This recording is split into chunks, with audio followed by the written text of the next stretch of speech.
What began as one man trying to enter his own property turned into a showdown between an HOA president desperate for control and a homeowner backed by his former special ops brothers. The sound of tires crunching over the gravel driveway should have been the first satisfying moment of homecoming for Gregory Holt, a 42-year-old real estate developer who had just closed on the kind of property most people only dream about. But as his black Escalade slowed at the gate of his new mansion on the northern edge of Dallas, something instantly felt wrong. The gate wasn't opening. It wasn't even moving. Instead, 3 figures stood planted directly in front of it, blocking his way in. At the center was a woman who looked like she owned the entire block. Mid-50s, blonde hair perfectly sculpted into a helmet of control, navy suit jacket that screamed authority. Sandra Whitfield, president of the Homeowners Association, the type of leader people in the neighborhood tolerated but never truly liked. To her right and left stood 2 men in polo shirts and khakis, the kind of enforcers who normally issued warnings about trash cans left on the curb too long. But here they were, standing shoulder to shoulder, like Gregory was some kind of intruder. Gregory rolled down his window halfway, trying to process what was happening. "What's going on here?" His tone was calm, but sharp enough to cut through the warm Texas air. Sandra crossed her arms. "This community has strict standards. We don't let just anyone through these gates. I'll need proof of ownership before you set 1 tire past this point." Gregory blinked, caught off guard. He had the closing papers sitting in his briefcase on the passenger seat, but something about her delivery felt less like protocol and more like a personal test. "I just signed the papers yesterday," he replied. "This is my property, my gate, my driveway." Her lips curled into the faintest smirk. "You'll understand if I'm skeptical. We don't usually see people like you buying homes here." The sentence landed heavier than the Texas humidity. Gregory stared at her, eyes narrowing, but before he could respond, one of the men stepped forward. "Look, sir, we can stand here all day, or you can show us documents. Rules are rules." Gregory leaned back in his seat, exhaling slowly. He wasn't new to confrontation. Years of high-stakes deals, contractors trying to outmaneuver him, city councils throwing up roadblocks. He'd seen it all. But this wasn't about paperwork. This was about control, about power. From across the cul-de-sac, neighbors were starting to peek out from behind their manicured hedges. A mother tugged her son back inside as he pointed curiously toward the gate. Another neighbor lifted his phone, already recording. The air carried that prickly tension that spreads when people know they're watching something they shouldn't, but can't look away from. Gregory unbuckled his seatbelt, pushed open the door, and stepped out of the Escalade. Standing 6'2", broad-shouldered, his presence shifted the tone of the standoff. He didn't need to puff his chest or raise his voice. His silence alone made the 2 men shift uneasily on their feet. "I've got nothing to prove to you," he said evenly. "But let's make this simple. You want to see papers? Fine. I'll show them. But remember this moment. Because when I walk through that gate, it'll be as the rightful owner of this home." He turned back toward the car, but Sandra's voice lashed out again. "Don't play the victim here, Mr. Holt. Our community has a reputation to protect. We've worked too hard to keep standards high." Gregory froze mid-step and looked over his shoulder. His eyes met hers with a sharp steadiness that made even the enforcers glance at the ground. "Standards?" he repeated slowly. "Or prejudices?" The words cut through the quiet street. A couple across the road shifted uncomfortably, glancing at each other. One of the HOA men muttered under his breath, clearly wishing Sandra would back down. But Sandra didn't move.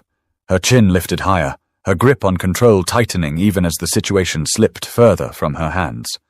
Gregory opened the passenger door and reached for his briefcase. But before he could pull out the folder with the closing documents, a line of headlights appeared at the end of the street. 3 SUVs rolled in, engines low and steady, pulling up behind his Escalade. Doors opened, and men stepped out one by one. Not loud, not rushed. Deliberate. Quiet. The kind of quiet that told you they'd been here before, just in places far more dangerous than a suburban cul-de-sac. Gregory didn't have to introduce them. Their formation said everything. These weren't just old friends. These were his brothers from Special Operations, men he'd served with overseas, men who'd seen the worst of humanity. Sandra's smirk faltered. The two enforcers shifted again, suddenly realizing they were no longer the ones in control. Neighbors leaned further out of their doorways, phones raised higher. The mood at the gate had shifted in a single moment, but the real confrontation was only beginning. Gregory didn't speak right away. He didn't need to. The men standing behind him, broad shoulders, sharp eyes, steady stances, were the kind of presence that made even the boldest second-guess themselves. They weren't dressed for intimidation. Jeans, plain t-shirts, sneakers. But their composure carried a weight the two HOA enforcers could never match. Sandra swallowed hard but forced her chin higher, refusing to look rattled. She addressed Gregory directly, though her eyes flicked nervously toward the men. "Mr. Holt, I don't know who these people are, but this is a private matter between you and the HOA. Bringing outsiders into it doesn't change the rules." Gregory gave a short laugh, though there was no humor in it. "These aren't outsiders. They're family, and they're here because I invited them. That mansion behind your gate? That's my home. And tonight, I'm welcoming the people who had my back when life was on the line. You think a flimsy HOA checkpoint is going to stop me from walking into my own house?" The taller of the two enforcers, a man named Brett Lanning, took a step forward. His jaw was tight, but his voice carried a note of hesitation. "Look, sir, let's just keep this civil. If you've got proof of ownership, let's see it. Then we'll get out of your way. No harm done." But Sandra snapped her head toward him. "No, Brett. This isn't just about papers. This is about protecting our community. If we start letting anyone who claims they own property drive through, what do you think happens next?" The smaller enforcer, Neil Foster, shifted uncomfortably, his hands gripping the strap of his clipboard like it was a lifeline. He muttered, "He literally has the keys. I mean, look at his car." "That's not a rental." Sandra glared at him, shutting him down with a single look. Gregory's patience thinned. He pulled the leather briefcase from the Escalade and snapped it open. Inside, neatly stacked, were the papers from the closing, every signature, every notarized page, every seal of approval from the county courthouse. He pulled out the top document and held it high enough for Sandra to see. "This is the deed," he said. "Signed yesterday afternoon at the Tarrant County Clerk's office. You want to scrutinize it? Fine. But you've got 30 seconds before I put it away. Roll through this gate and call the sheriff if you keep standing in the way." For the first time, Sandra hesitated. Her hands twitched at her sides, itching to snatch the paper, but unwilling to reach for it under the watchful stares of Gregory's crew. Behind her, neighbors were openly filming now. A teenager on a bike coasted to a stop at the edge of the driveway, whispering to a friend, "Dude, this is crazy." Gregory's men didn't move. They didn't have to. Their presence was enough to tip the balance. Sandra finally broke the silence. "I'll have to verify this with the board," she said tightly. "We can't just take your word." Gregory stepped closer, closing the gap between them until only the gate separated them. His voice dropped lower, steadier, every syllable weighted. "You're not hearing me. I'm not asking for permission. I'm telling you this. I own this home, and you standing here blocking me isn't about protecting a neighborhood. It's about trying to remind me that you think you control who belongs here, but you don't. Not anymore." Sandra's cheeks flushed crimson. Her enforcers looked anywhere but at her. Brett shifted his stance, clearly wishing he was somewhere else. Neil actually took a step back, muttering something that sounded suspiciously like an apology. Gregory turned and handed the deed back into his briefcase. He wasn't going to let Sandra handle it, not with her track record of twisting situations to her favor. He snapped the case shut with a sharp click that echoed louder than expected. Then he looked at his friends. "We're done waiting."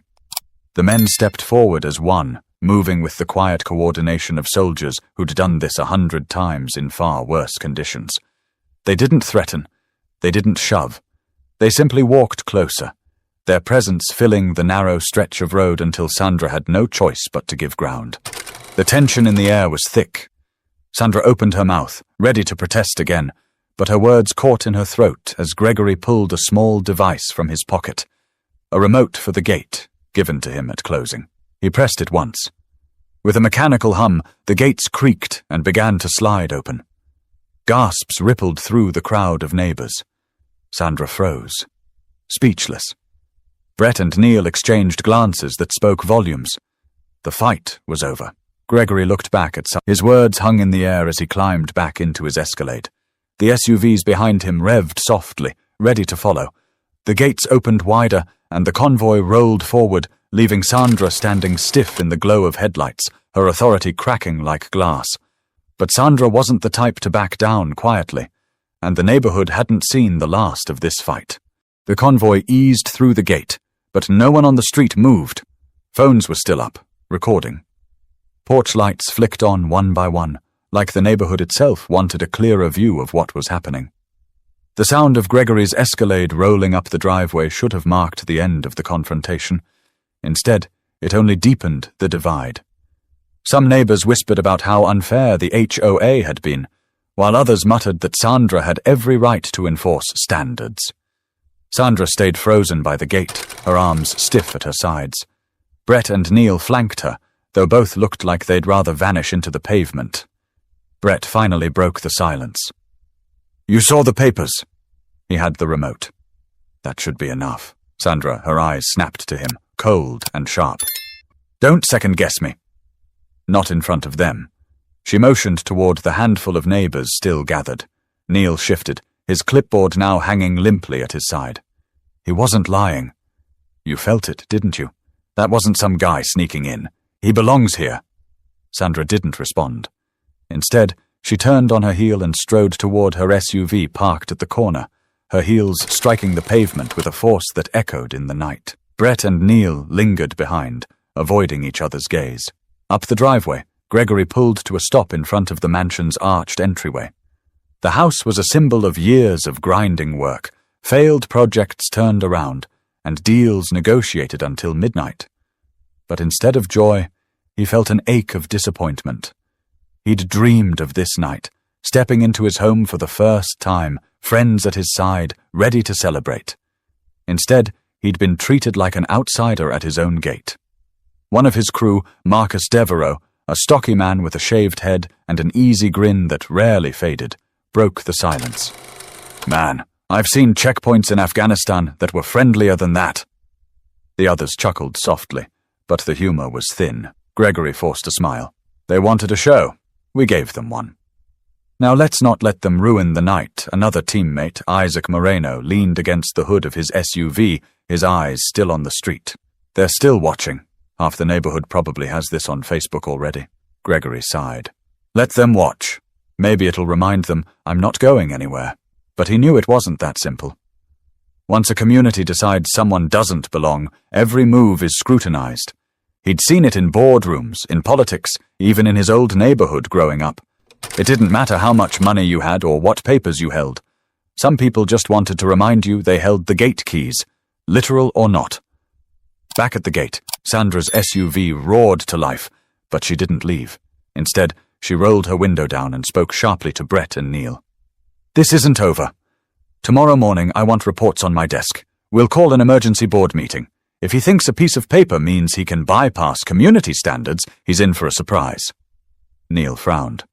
"What standards did he break, Sandra? Owning the house? Having friends?"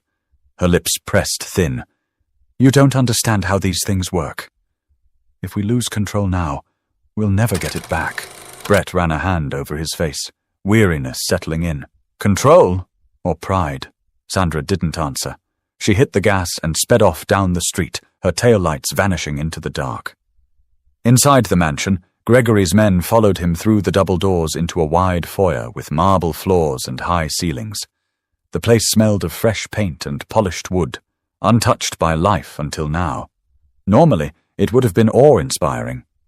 Instead, the silence felt heavy. Isaac set down a bottle of bourbon he'd brought as a gift. "We came to celebrate, brother. Not to sit here and stew over some HOA queen. Let's raise a glass." At least Gregory managed a real smile this time. He poured drinks, handed them out, and tried to push the sour taste of the encounter aside. They clinked glasses, the sound echoing in the empty space. "To new beginnings," Marcus said.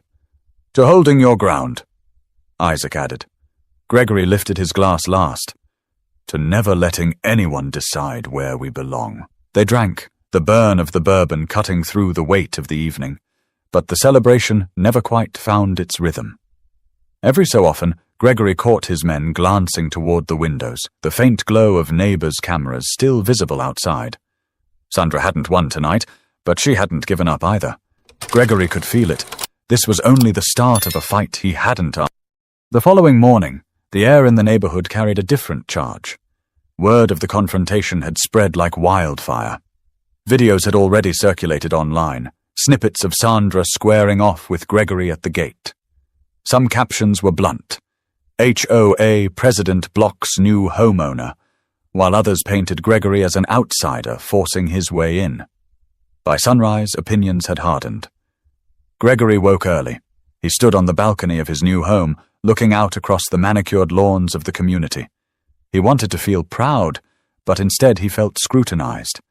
Even at that hour, a jogger slowed to a near stop in front of the property, glancing up as if to confirm for herself that the man in the video was really living there. Inside, the house was alive with the low rumble of his friends making coffee and swapping stories in the kitchen. But their laughter was undercut by the awareness that the neighborhood was watching. Gregory's phone buzzed on the counter with a text from a neighbor he'd never met. "Saw what happened last night. You don't deserve that. Welcome to the neighborhood." Not long after, the sound of tires announced another visitor. A black sedan rolled to a stop in front of his driveway.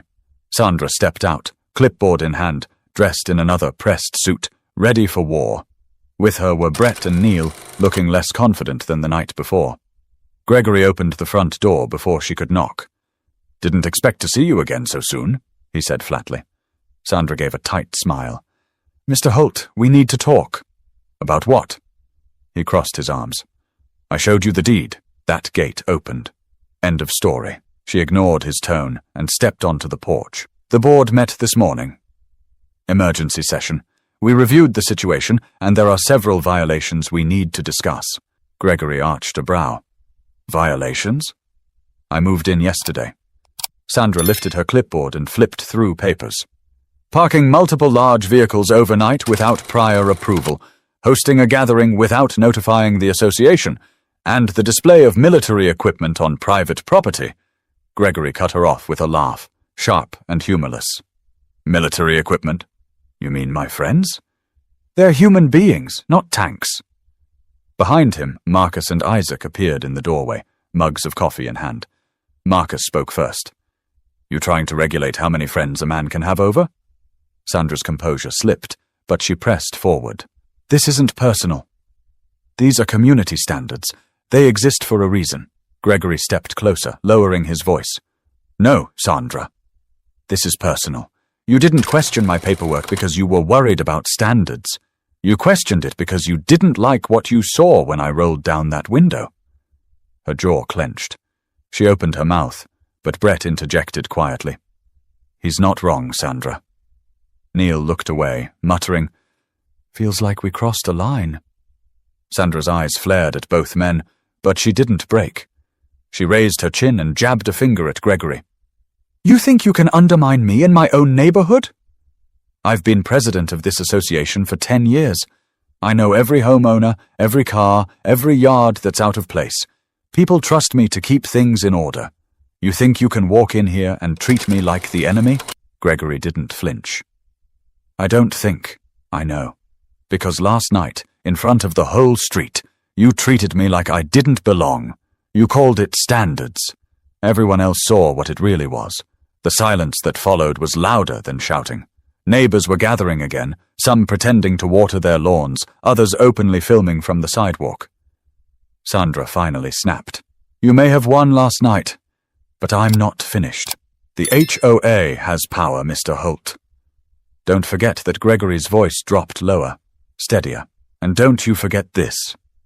Power means nothing without respect. You can write up violations all day, but at the end of it, you'll still be the person who tried to stop a man from walking into his own home." The words cut deeper than any insult. Brett shifted uneasily. Neil muttered another apology under his breath. Sandra turned sharply, retreating toward her car, her heels striking the driveway in rapid clicks. Gregory's men lingered in the doorway as he stood on the porch, watching her go. His chest was tight, not from anger, but from exhaustion.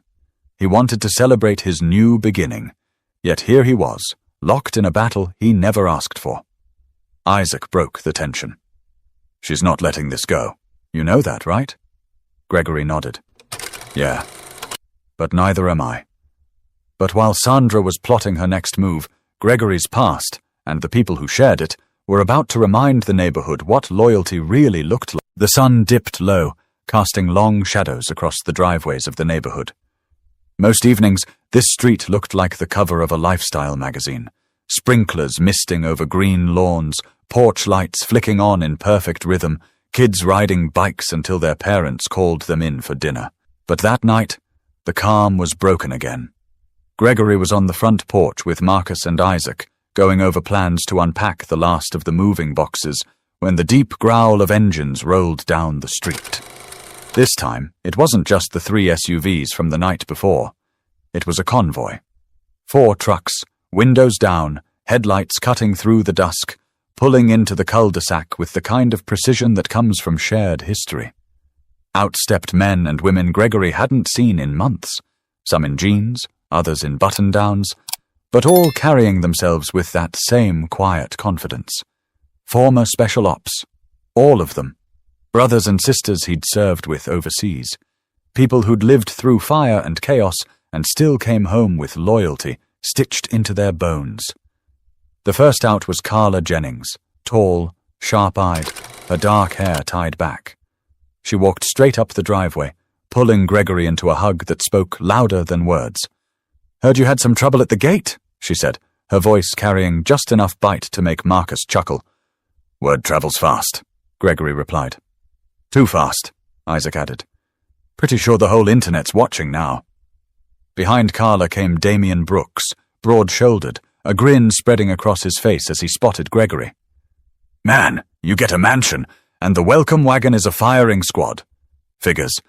They all laughed, but it was the kind of laughter that cut tension rather than came from joy.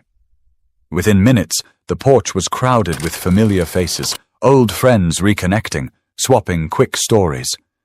But their eyes kept drifting toward the street, where neighbors had started gathering again. Some were curious, some were worried. And some, especially those loyal to Sandra, looked outright hostile. It didn't take long before the HOA presence returned. Sandra's silver SUV rolled slowly down the street, headlights off, creeping like a cat ready to pounce. She stopped at the curb in front of Gregory's home and stepped out, her posture stiff, her lips pressed thin. Brett and Neil followed reluctantly, looking even less eager this time. She took in the sight of the porch, nearly a dozen people, all standing shoulder to shoulder with Gregory, and for the first time, her confidence faltered. But she covered it quickly with a raised voice. "This is exactly what I warned the board about," Sandra announced, loud enough for every neighbor to hear. "Excessive vehicles, disruptive gatherings, a threat to the safety and peace of this community." Damien crossed his arms and looked her up and down.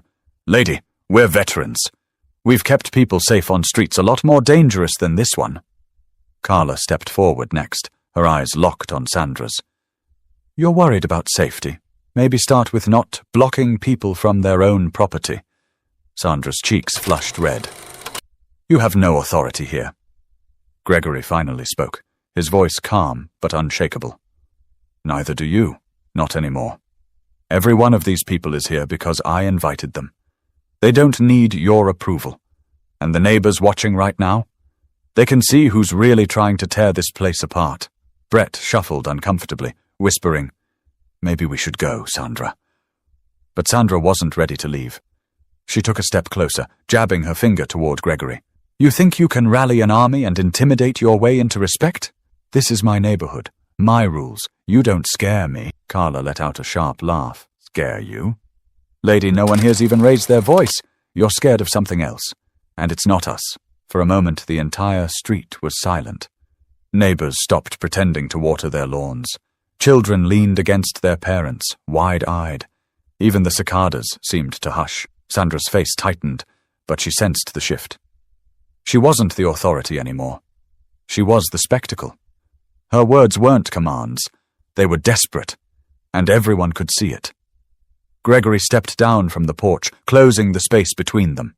His voice stayed low, firm. "This stops now. You don't get to decide who belongs here. You don't get to treat me like I'm a trespasser on my own property. If you keep pushing this, it won't be an HOA issue anymore. It'll be a legal one. And you'll lose." Sandra's hands trembled, though she tried to hide it. She glanced at Brett and Neil, but neither moved to support her. They looked at the ground, unwilling to share her fight. With the eyes of the neighborhood on her, Sandra finally turned back toward her SUV. Her heels clicked against the pavement, sharp and quick. The convoy of Gregory's friends didn't celebrate. They didn't gloat. They simply stood, quiet and steady, as if to say, "We're here, and we're not going anywhere." But while Sandra had been forced to step back, Gregory knew she wasn't finished, and neither was the neighborhood. That night, the neighborhood didn't sleep easily. Porch lights stayed on later than usual. Blinds were tilted just enough for people to peek through, and phones buzzed with messages flying back and forth in private group chats. The videos of Sandra and Gregory were no longer just clips circulating online. They were the talk of every driveway, kitchen table, and backyard in the community. Some neighbors admitted quietly to their spouses that Sandra had gone too far. Others said Gregory had brought it on himself by arriving with a show of force. But no matter the side, everyone knew something fundamental had shifted. Sandra, the woman who once ran the HOA like her personal kingdom, had been humbled in front of the very people she claimed to represent. The next morning, Gregory drove to a cafe in Plano to clear his head. He needed space away from the mansion and the stairs. Sitting with a cup of black coffee, he scrolled through the flood of online chatter. One video had already cracked 10,000 views, reposted with captions like, "HOA president tries to block new owner," and "Special Ops crew steps in." Some comments praised him for standing tall, while others dripped with cynicism, suggesting he was stirring conflict for attention. He set the phone down, rubbed his temples, and muttered to himself, "Day 2, and I'm already a headline." Back at the neighborhood, Sandra was far from silent. She'd called a handful of loyal residents to her home for what she described as an emergency strategy meeting. Around her polished oak dining table, she laid out printed screenshots of Gregory's deed, clips of the confrontation, and a copy of the HOA bylaws. "Do you see what he's doing?" she said, her voice rising with each word. "He's trying to paint me as the villain. But this isn't about me. It's about protecting the standards we've built here." A neighbor named Trisha Lambert, known for always siding with Sandra at board meetings, nodded quickly. "We can't let him turn this place into some spectacle. What if property values drop? What if the wrong kind of attention keeps coming?" But another board member, Gerald Knox, shifted uncomfortably in his seat. "Sandra, I watched the videos." The man showed his deed. He had the gate remote. "You can't keep acting like he doesn't belong." Sandra slammed her palm on the table, making the glasses rattle. "He humiliated me, in front of everyone. If I let this go, I lose every ounce of authority I've built. Do you want this community to spiral into chaos?" Her words hung heavy in the air. Trisha nodded again, but Gerald leaned back, his silence saying more than words. Meanwhile, Gregory returned home to find a small group of neighbors waiting near his driveway. A couple in their 60s, Howard and Denise Carter, approached him cautiously. Howard cleared his throat before speaking. "Mr. Holt," he said, voice careful but genuine, "we wanted to welcome you properly. Last night, that wasn't right. Not everyone here feels the way Sandra does." Gregory studied them, searching their faces for signs of condescension, but found only sincerity. He nodded slowly. "I appreciate that. I didn't buy this home to fight battles. I bought it to live in peace." Denise offered a plate of cookies wrapped in foil, her hands slightly trembling. "We hope you'll give the neighborhood a chance." Gregory accepted with a small smile. "Thank you. That means more than you know." From the porch, Marcus watched the exchange with folded arms. Once the couple left, he muttered, "Some are with you, some are against you. Just like always, Gregory exhaled. Yeah, and Sandra's not finished. She's cornered, and cornered people always strike back. He was right. That evening, Sandra called another meeting, this time with the full HOA board. She arrived with a new agenda, to draft fines against Gregory for unauthorized gatherings and security concerns. Gerald pushed back immediately. This is personal, Sandra. We all see it. You're not protecting the community. You're protecting your ego. Her eyes flashed. If you can't support the rules, Gerald, maybe you don't belong on this board. A heavy silence followed. Even Tricia shifted uncomfortably this time. Sandra had gone from confident leader to someone clawing for control, and the cracks were starting to show. Back on Gregory's porch, his friends gathered again as the street grew darker. The atmosphere was calmer than the night before, but tension still lingered. The neighbors who supported him waved as they passed. Those loyal to Sandra avoided eye contact. Gregory sipped a glass of bourbon, staring out at the street. But the moment that storm arrived, Gregory's resolve and the loyalty of his friends would be tested in ways the neighborhood never expected.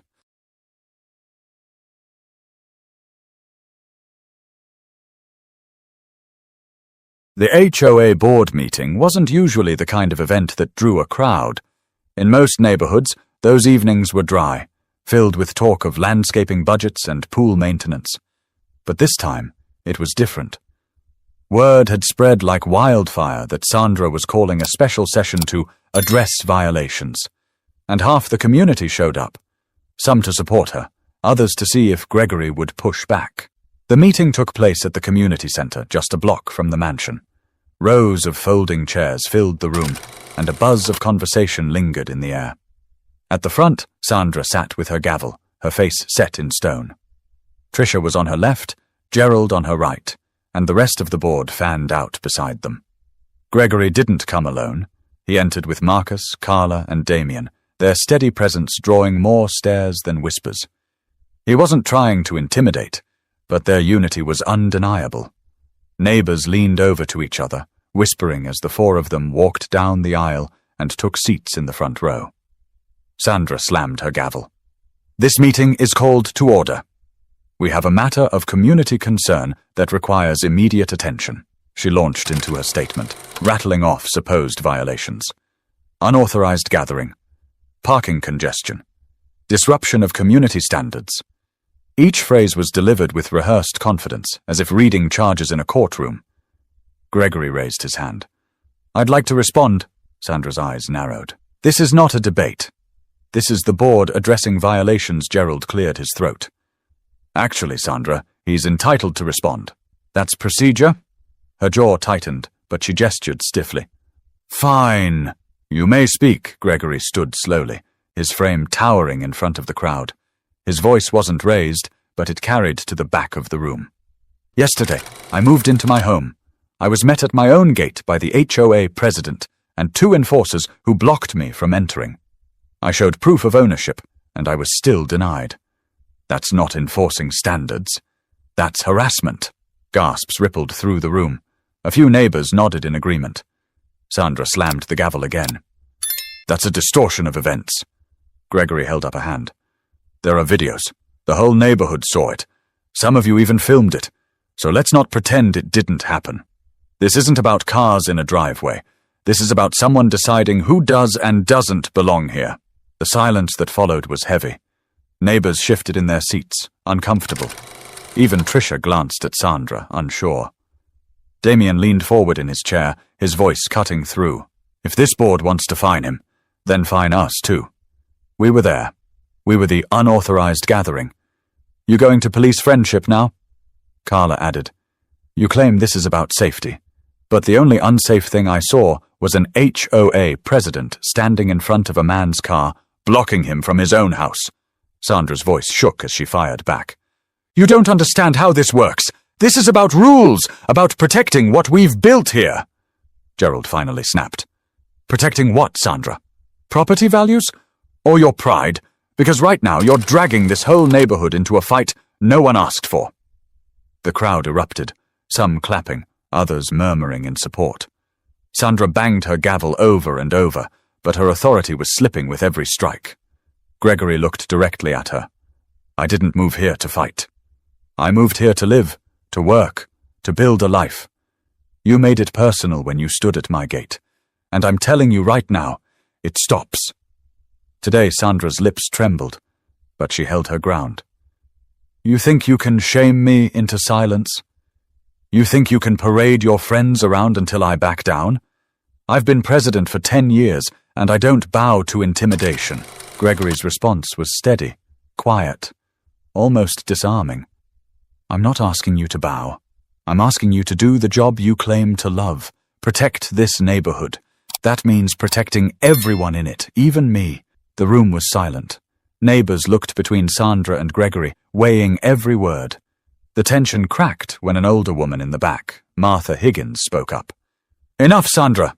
He owns that house. He belongs here. Let it go before you tear this community apart."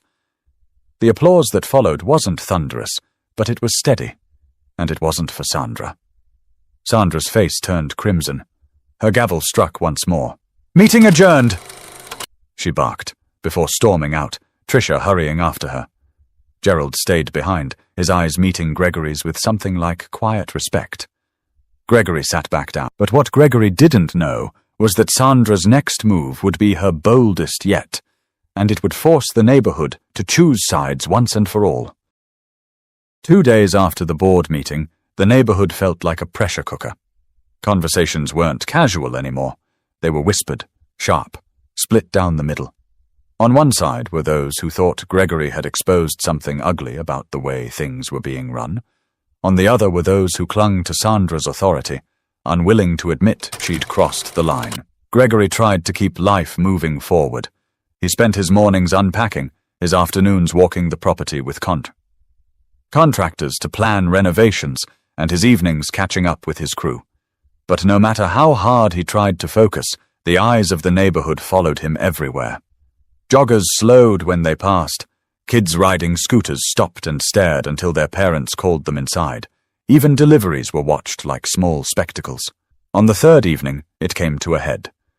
Gregory returned from Home Depot with Marcus to find a bright orange notice taped to his gate. Bold letters screamed, HOAVIOLATIONNOTICE.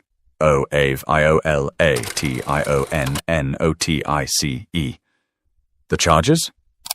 Unauthorized use of property. Security risk to residents. And, most absurdly, failure to maintain neighborhood harmony. Marcus tore the notice down and shook his head. They're not even trying to hide it anymore. She's weaponizing the rules. Gregory ran a hand over his face, exhaling hard. She's desperate. But this isn't just about me now. If she can twist the rules like this for me, she'll do it to anyone. Before he could say more, a small crowd began forming at the curb. Neighbors had seen the notice, some whispered, some recorded. And then, almost on cue, Sandra's silver SUV pulled up. She stepped out with the confidence of someone who believed she was still in charge. Brett and Neil trailed behind her, though they looked less enthusiastic than ever.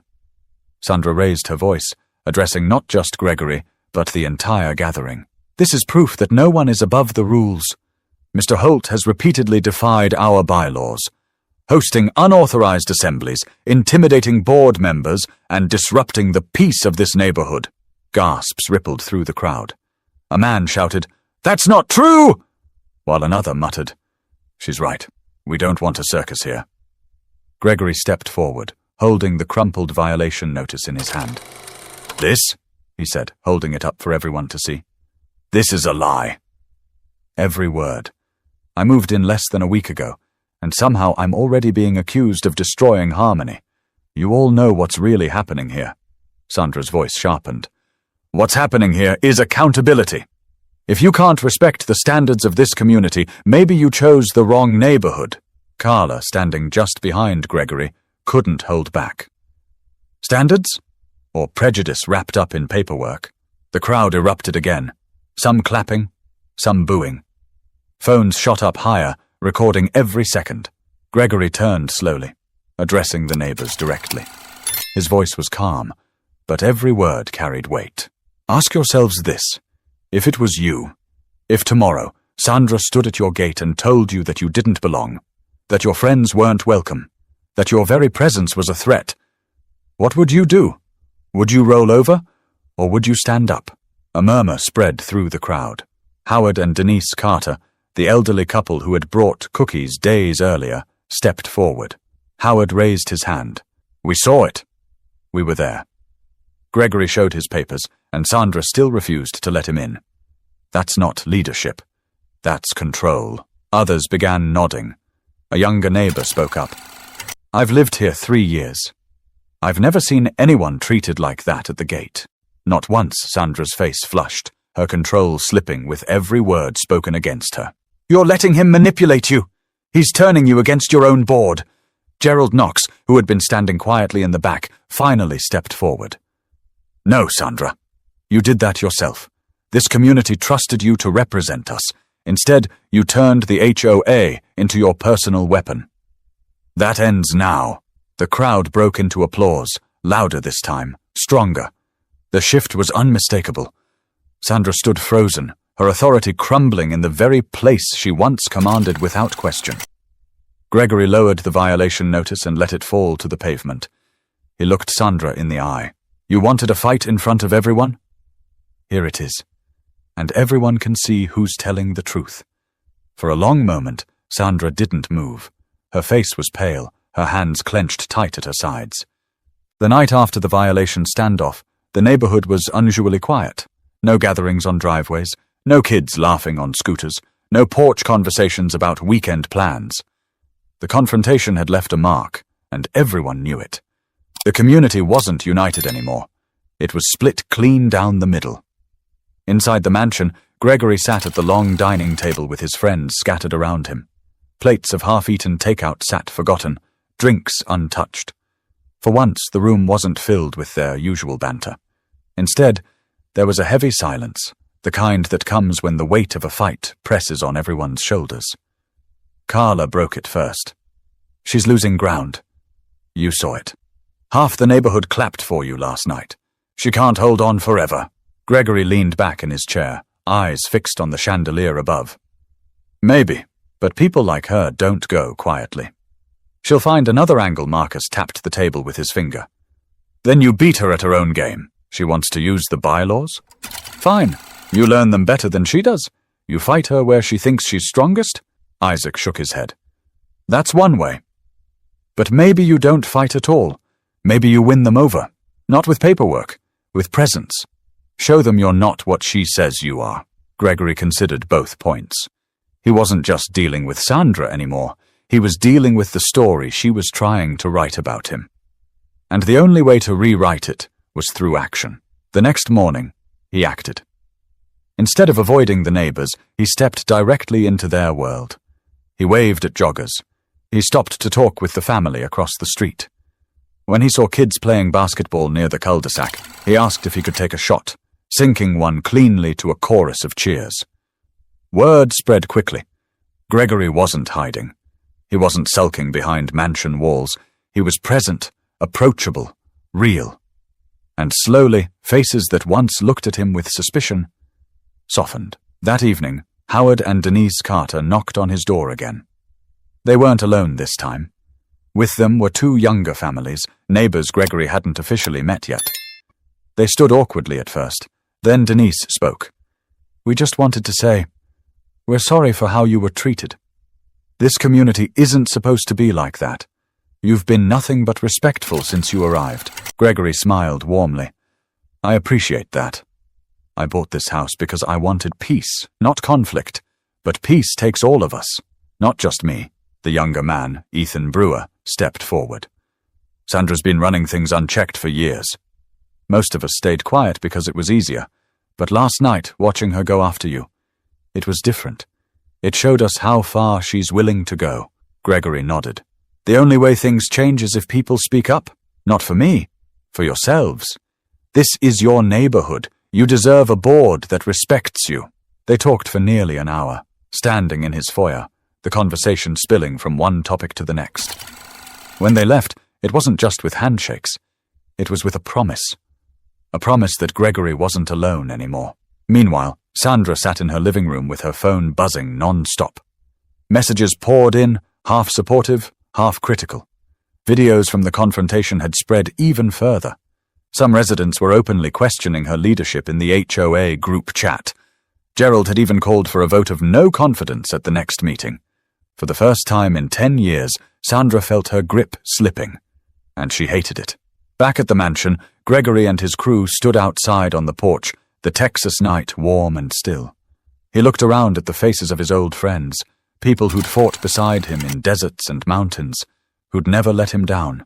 "This isn't about a house anymore," Gregory said quietly.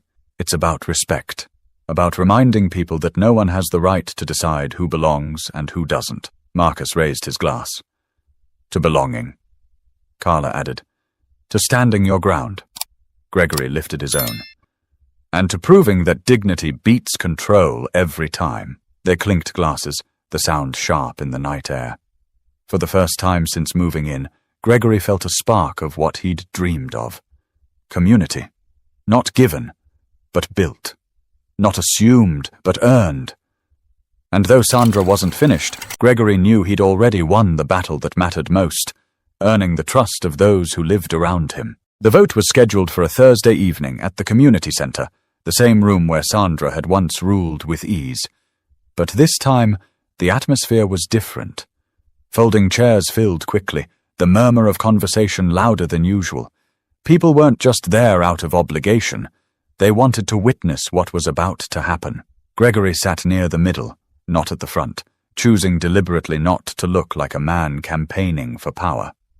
Marcus and Carla sat on either side of him, their steady presence a reminder that he wasn't facing this moment alone. Across the room, Sandra took her seat at the head table, her posture rigid, her lips pursed into a thin line. Her supporters clustered in the first 2 rows, while the rest of the neighborhood spread out, whispering in low tones. Gerald, who had taken on the role of moderator, opened the meeting. "Tonight, we're here to address a motion brought forth by the board regarding leadership and trust. This neighborhood has been divided, and it's time we decide together how to move forward." Sandra jumped in before he could continue. "Let me be perfectly clear. Everything I've done, every action I've taken, has been in service of protecting this community. I have upheld standards for over a decade, and I will not apologize for enforcing rules that keep property values high and our neighborhood safe." A murmur ran through the crowd. Some nodded, but others shifted uncomfortably. Gerald let her finish before gesturing toward Gregory. "Mr. Holt, you may respond if you wish." Gregory stood slowly, turning not to Sandra, but to the neighbors. His voice was steady, conversational, as though he were speaking across a dinner table. "I didn't ask for any of this. I came here to start a new chapter of my life, to enjoy the home I worked hard to earn. But from the moment I arrived, I was treated like an intruder. I showed proof. I showed respect. And still, I was blocked at my own gate. That wasn't about rules. It was about control. And you all saw it." He paused, letting the silence settle before continuing. "This isn't about me versus Sandra. It's about all of you. Because if it can happen to me, it can happen to anyone. No one should live in fear of harassment by their own HOA. Respect should be the foundation of this community, not suspicion." Whispers turned into nods. A few people clapped softly.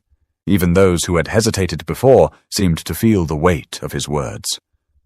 Sandra slammed her hand on the table. "You're twisting everything. This man has brought division, intimidation, and disruption since the day he arrived. Do you really want him as the example of what we stand for?" Gregory didn't flinch. "You want to talk about examples? Fine. I'll tell you what I stand for. I stand for neighbors helping each other, not tearing each other down. I stand for veterans, teachers, retirees, families, all of us, being treated with dignity, no matter who we are or where we came from. If that's division, then maybe we need to ask who's really dividing us." The room erupted into applause this time, louder, longer, undeniable. Sandra's eyes darted across the room, searching for support, but many of the faces she expected to see on her side looked away. Gerald raised his hand for quiet. "We'll put it to a vote.